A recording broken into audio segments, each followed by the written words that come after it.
If you have objected to the account provided by an executor or administrator, or on your own, you have identified misconduct that's cost you money, then you're going to want to get compensated for what they've done. In this video, I'm going to discuss how to surcharge the executor or the administrator. In this video, I'll be discussing what it means to surcharge a trustee, how to calculate damages against a trustee when there's been a loss, how to calculate the damages where the trustee has personally profited, and finally, how to calculate damages where a trustee has missed an opportunity for a gain.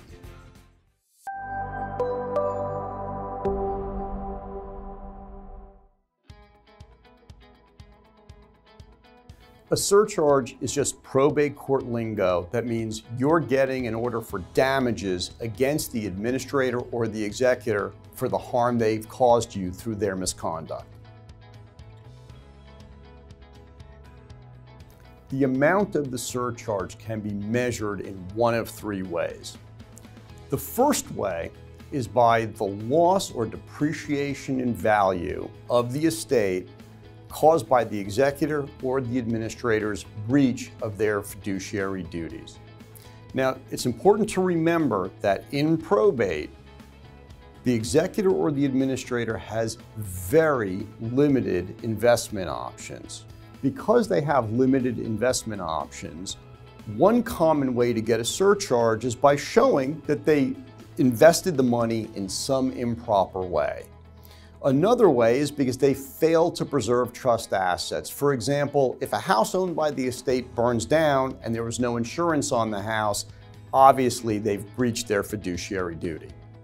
Notice also that if you've suffered a loss because of the depreciation of value in the assets or a loss that's suffered, you get that and you're also entitled to interest on that loss. The second way to measure a surcharge is by any profit that's made by the executor or administrator due to their breach of duty, and you also are entitled to interest on that profit as well. So let's say, for example, that the executor or the administrator decided to lend themselves some money, or they quote unquote invested in some project that they're involved with. Well, if they manage to make money on that, let's say they go to flip a house. So they use $300,000 from the estate, they sell the house for $400,000, resulting in $100,000 in profit. Well, they don't get to keep it. That benefit goes to the estate. So your surcharge order in that instance would be $100,000 plus interest. The third way to measure a surcharge against an executor or administrator is any loss of profit that would have happened except for their breach of their fiduciary duty. Now, this does not happen very often in probate, and that's because of the limited investment options that are available to the executor or administrator.